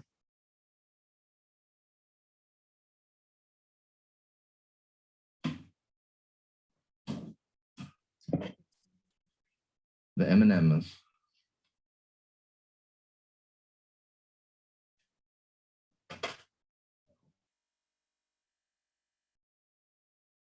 So that it stays down, I will grab it here instead of its edge. This will force it to be more buried.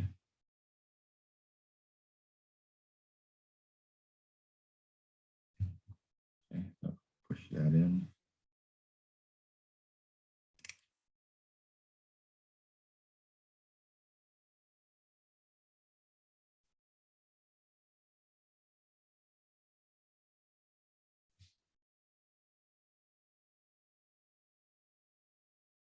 Friction, and I'll start internally for about 10 minutes. I'll start at the anterior compartment. I'll usually start at 9 o'clock, go to 10 o'clock, 11, 12, 1, 2, 3, and I'll do the anterior compartment for about 5 minutes. Her issues are more with colorectal bladder, so I spend a little more time there. Now I'm going to do the posterior floor. I'm starting at the 9 o'clock position, and I'll go counterclockwise. We're at 45 degrees, and actually she's measuring out at 46, and she's tolerating it well. So now we're 10 minutes treating vaginal tissue. So we're going to pause. pause. My hands set on a table and doing this motion. So it's only my wrists that are moving and not my elbows and my arms.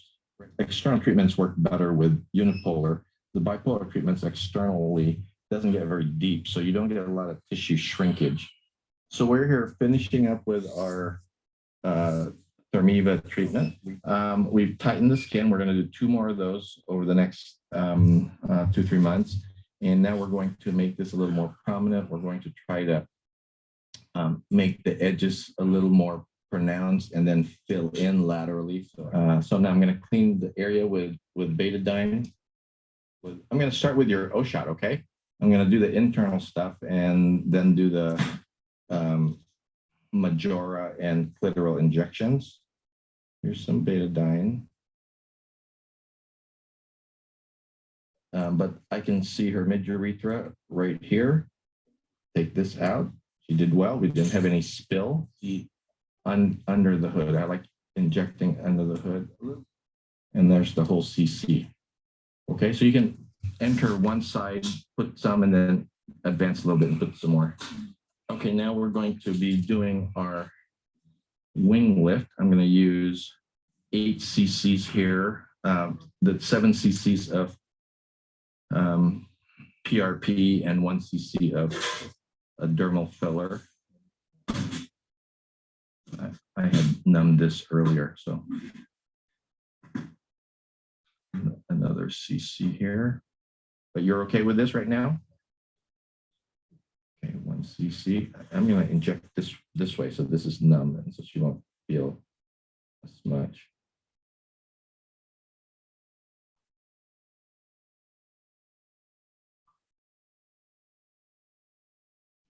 Okay, that looks pretty symmetric. Nothing lumpy. And it'll be covered when it heals up.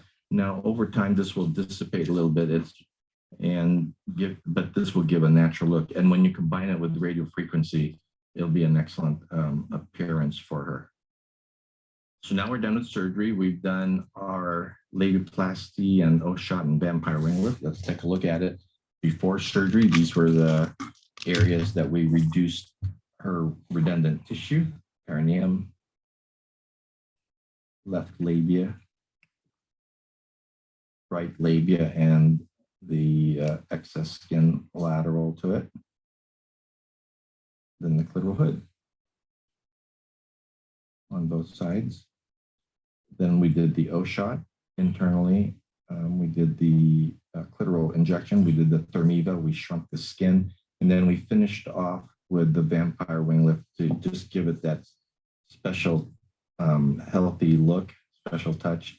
And we will continue with our Thermiva series with 2 more treatments about 4 to 6 weeks apart. And we're done. Thank you. So let's take a look at what we have done for this patient. She had hypertrophy and asymmetry of her minora and also had some redundant folds of her clitoral hood, especially on her right side. And so we went ahead and did a rim labiaplasty with a hood reduction. We gave her a little volume on her majora, and we shrunk the skin of the majora to give her a more healthy, petite, and youthful appearance. And this is the result we received. A little bit of a perineoplasty also to bring the edges down together right at the introitus. After surgery, she's healed up about 6 weeks later, and she's very happy with the results so far. She likes that she has a little bit of labia left. It's not completely removed, and that her perineum is more petite and pointing towards the middle. From the patient's point of view, it's dramatically different as she looks down. She does not see the asymmetry anymore. She's very happy with the petite look. She has some volume in her majora, and she's quite happy with the results. Thank you.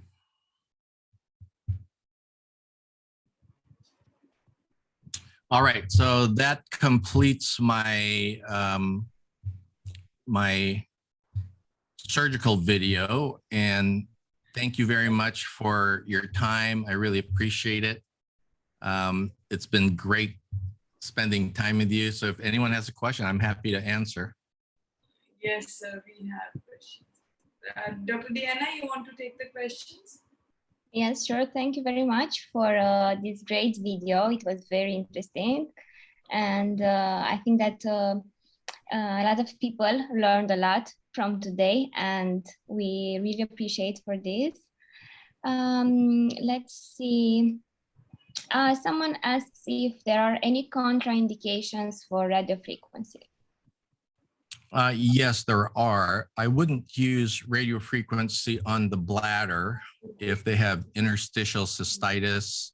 It'll make the interstitial, it may cause a flare of the interstitial cystitis. I wouldn't use any energy-based device on patients with levator muscle spasms, vulvodynia, because it may actually worsen those conditions. Anyone with chronic pelvic pain, adenomyosis, I hold off on radiofrequency treatments because radiofrequency acts deeply, not just on the surface of the mucosa, but can affect muscles too. So if someone has levator muscle spasms and you treat that, sometimes the heat makes it worse and they have worse problems. Someone with a frequent urinary tract infections, or you're treating them, they're asymptomatic, and then suddenly they feel urgency and frequency. They usually have a hidden urine infection. And if you have the ability of getting a urine culture with polymerase chain reaction, PCR, you will find a dramatic number of those patients with adverse response, patients who don't respond to any kind of treatment, will have a hidden bacteria or even a parasite. I've found the weirdest bacteria and parasites that have been causing overactive bladder, interstitial cystitis, and you can detect a lot of them with a urine culture using polymerase chain reaction. So look around and see if there's a lab in your area that's able to do those urine cultures that are not found, growths of bacteria or parasites that are not found on standard culture. Very interesting. Another question is about radiofrequency. Timing in the menstrual cycle. Is there a period from the menstrual cycle when it's better to do of course, not in menstruation, but what period of the menstrual cycle would you recommend? You can even do these procedures during menses. It really doesn't matter, but they're more sensitive during the right ovulation, and they're more sensitive right when they're having a period, so they may not tolerate as much heat. So my preference is to do the treatments right after a period, maybe a week after the period. If you had your choice, a week after the period or a week before they're about to bleed, those are okay times to do it. Exactly, thank you. Another question is about what is the ratio of hyaluronic acid and PRP, and why to add the hyaluronic acid to the PRP in the labia majora? That you'll have to take the course by Dr. Reynolds or myself. That's called the Vampire Wing Lift, and it's to add volume. The PRP will improve the tissues, but it absorbed and dissipated. And so if you have hyaluronic acid that you put there, some kind of filler, it will maintain the volume a little bit better and give you a little bit of a more puffy look. On average, I use, on those who just want a modest response, I use 1 tube of PRP with 1 cc of hyaluronic acid. That's a modest, small volume wing lift. But in some patients of mine who want a real more prominent look, like a camel toe look, I have an extensive video series on these treatments on my training center. And I use anywhere from 3 to 6 and more cc's of hyaluronic acid per side mixed with PRP. So you're actually injecting, let's say, 2 syringes per side of PRP. That would be about 7 cc's per syringe, with about 2 to 3 cc's of hyaluronic acid per syringe. So you're injecting anywhere from 10 to 20 cc's per side. It's large volume. And I have a training video. What you saw today was just a small, modest amount of HA, but you can have large volume vampire wing lifts also, up to, the most I've done is approximately 5 to 6 cc's per side on someone who's very flat and wanted a more prominent look and didn't want to have a liposuction and fat transfer. And you can also use the same amount. You can also use anywhere 3, 6, 9 cc's of hyaluronic acid mixed with PRP on the mons pubis if they want to have a more prominent mons. If they're completely flat at the mons and they want a natural look from the majora to the mons and have a little mound, you can also inject there. So you just mix it with a PRP, and then that way, the reason I mix it with a PRP, my filler, is that I don't get lumpiness. I can inject evenly with the fluid and you don't get localized lumpiness. And this is a good way and a great technique of doing it. It's expensive. I must say it is expensive, but in Europe and other parts of the world, HA is cheap. Here in the United States, it's very expensive. How much is? For the patient pays about $800 per cc. Oh, okay. It's very expensive. Yes. In Europe, what? It's $100, $200 per cc is cheap, but in the United States, it's very expensive. Yes. Someone asked you if you use Juvederm HA. Yes, we use Juvederm. We've used Restylane. Currently, the video that you saw and the large volume ones, we use Versa, V-E-R-S-A. It's available here in the United States. I like it. It flows very easily. And for the physician, it's less expensive for me to purchase. Okay. So you don't necessarily use a special HA for the vaginal area, like Lateral or Neuvia or... Right. We don't have that available in the United States. I've been trying to get the Zerial in the United States for a long time. I've contacted the company, but not available to us. So my favorite at this point is Versa, V-E-R-S-A. It flows well. It stays. I've been using it for years now. And my vampire wing lift results last 1 to 2 years. My patients are happy with it. It's affordable for me. It's affordable for the patient relative to Juvederm. Juvederm is very expensive in the US. Mm-hmm. Okay, thank you. Very interesting. Someone asked you about, you said already about the fat transfer. So when do you use fat transfer and when do you use the HA with PRP, or depending on the patient, patient's desire? Yeah, it depends on the patient. I abandoned my liposuction, fat harvesting, and fat transfer not quite 10 years ago, but I used to do a lot of lipo and fat transfer. And for those who want to learn how to do that really well, they should take Dr. Marco Pelosi's course in New Jersey. But it was boring for me. I was getting tendinitis. This movement all day. I didn't like it. And so I gave up my liposuction machine. I had a very nice Vaser system. I sold it, got rid of it. And now I really like using stuff off the shelf, and I mix it with PRP, and that's been my go-to. So for those who want a more permanent and they want to use their own fat, I recommend that. I send it to my plastic surgeon friends who are good at it. But for those who don't want lipo and just are willing to have something that can dissipate over time, that's some are scared that the effects are permanent, I'll recommend the hyaluronic acid. So I give the patient their choice. But liposuction was boring for me, so I had to give it up. I like surgery better. So to summarize,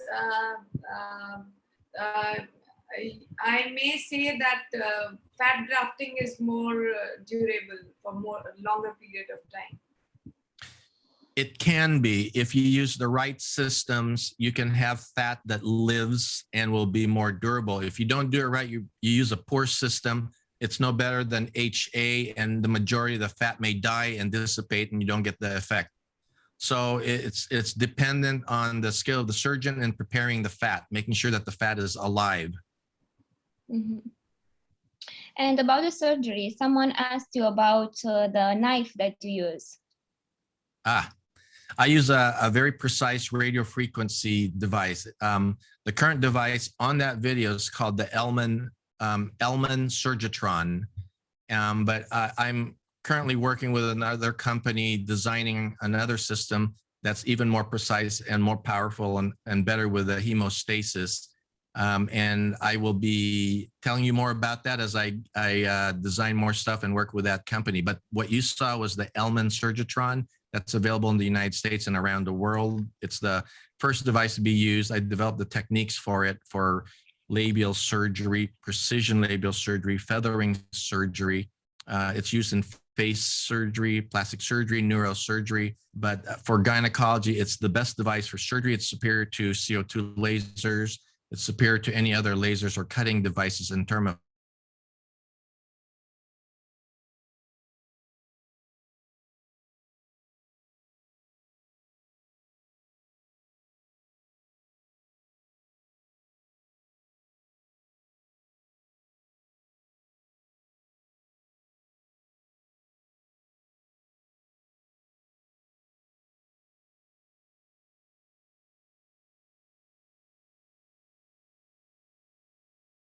So But let me see. one thing I want to stress is that you can get great results with any tool, and I'm sure you've heard this before. It's the wizard and not the wand that's important. The wand is not so important. It's the skill of the surgeon. So I recommend your audience to get trained wherever they can to get the precision skill, the techniques, the little secrets to make their results the best possible. It's the wizard and not the wand. Exactly. Very good said. I'll remember this. Let me see if for laser labioplasty, which device it used in India. This is a question for Dr. Nidhi. If you use a specific device, a special wizard, wand. Sorry. I don't know what's in India. Yes, I know the Elman Surgitron is available in India. When I went there, I did see it in some practices. Yes, now we'll Dr. Nidhi had a problem with connection and she will be back. So the last question will be if you mix the filler, to explain about mixing the filler in the same syringe with the PRP. I'm sorry, what was the question on that? I don't know which one is the question. I think they want to explain how you mix the filler with the PRP. Okay. Again, I have really extensive videos on how to mix it, but you get your syringe with your PRP and you get your syringe with a filler and you have to connect them. So there is a special connection, a lure lock type connection, and then you connect the two ends and you go swish, swish, swish, swish, you mix it like that. So you have to buy that connector tip, and it's cheap plastic. Everyone has it. All the dermatologists use it. So that's how you mix the two, the PRP with the filler. Okay, thank you. Yeah, I just want to know, they go in the same syringe, right, Red? You don't separate them. Right, they go in the same syringe, and so okay, most syringes that I use are 10 cc's. Actually, it's 12. It can hold up to 12 cc's. So when you collect for PRP, the average amount I get from my PRP, my finished product, is between 7 and let's say 6 to 8 cc's of PRP. I have 3 cc's more left that I can stick in that syringe, and my average vampire wing lift, I'll put 1 cc of filler, and up to 3 I can fit in one 10 cc syringe, and I mix it until it's very even flowing back and forth. And then I use my you usually have to use a 27 gauge needle to inject, because a 30 gauge needle is a little tough to push a thickened product through. You can also use a cannula. If you're a cannula person, use a cannula. Mm-hmm. Okay, so if you don't have any other questions, there are some questions about the book, how people can order the book, I think. Right. So it's on Amazon. You can buy it on Amazon. Just look up either my name, Alinsod. It's the only book I have on Amazon, or you can look up Paul Branwell's name, or Christine Hamori, Hamori. It'll pop up. Just look under our names and it'll pop up in Amazon. Mm-hmm, and it's also sold, by the way, you don't have to buy it on Amazon. You can buy it on Apple Books. Apple Books has it and Amazon has it. They both have it. Mm-hmm. Okay. What about one other thing, Diana? What about his courses and signing up for his courses for everyone? Yes, of course. So you have the website. You can tell them, please. Right. If you go to alinsodinstitute.com, you'll find all the different courses available. There's currently about 22 courses available for different modules, for those who just want to pick and choose small segments that they want to learn. If you want to learn the whole thing, there is one labial module that has everything and a vaginal module that has everything, or you can both combine them. And when you purchase those online modules, there's an option to have live training with me in Laguna Beach, depending on which module you have. Or if you're a learner that needs to be right beside me, you can forget all about the online courses and just come to see me. It's on alinsodinstitute.com.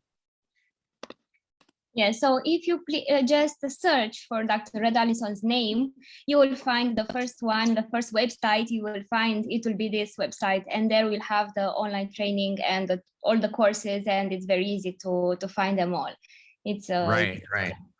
So, or you know what, if you guys are having a tough time and you just want to talk to me personally, you can email me, give me your contact information, and I'll be happy to call you. My email is very simple. Red is my first name, so it's red@urogyn.org, urogyn.org, red@urogyn.org. So it's easy to get a hold of me. Yes, it's very easy to get to find Dr. Alinson, so don't worry, you'll find him. Dr. Needy, you had a problem with the connection, I think. We just finished with the questions. By the way, someone asked about if you use a special device for labioplasty in India. Like a special device in India. I don't know about India, so Dr. Needy will have to answer. I think Dr. Needy has a problem. Special device for labioplasty. Hello. Yes, can you see me? Can you hear me? I can hear you. We cannot see you. Yes, she has a problem with. We'll find this later. Everyone is congratulating you here in the chat box, and of course it was again a very interesting presentation that you had. So thank you so much in the name of the International Association of Stem Cell and Regenerative Medicine. And of course, I have to say that Prabhu Mishra had a personal emergency, and that's why he's not present here with us, and he really apologizes. But he wished that he was here, and he thanks you a lot for having this presentation here with us. And may I please add, Dr. Diana, may I please add to it that on behalf of everyone, may I please present the certificate of appreciation to Dr. Red M Alinsod for this wonderful presentation that he put forth, and that special video that you really graced our audience with today. It was really valued at our end, and thank you so much for being with us here today. With this, I guess, Dr. Diana, if you think everything is okay, we can wrap up the session. Yes, thank you so much. Am I audible? Yes. Hi, Dr. Nidhi, am I audible? Yes, you are. I wanted to answer that question. We don't have any special device for We don't have any special device for labioplasty. When you do it surgically, hello? Yes, we hear you. We generally use RF for that, to cut the edges, for trimming. I didn't really get it. There are radio frequency devices from Germany that are available worldwide. Okay, thank you. Okay, so thank you everyone who's been able to join us this evening for this webinar, and thank you, Dr. Alinsod. And we wish to really see you around for the lectures or webinars with us. Yes. Thank you very much. I appreciate it. Enjoy your weekend, everyone. Thank you. Thank you. Weekend. Thank you very much, everyone, for joining. Thank you, Dr. M Alinsod. Thank you, Dr. Diana. Thank you very much, Dr. Nidhi, for organizing all this. And we miss Dr. Prabhush. Okay, thank you so much. Thank you. Bye. Bye. Bye. Bye. Good night. Bye-bye. Bye.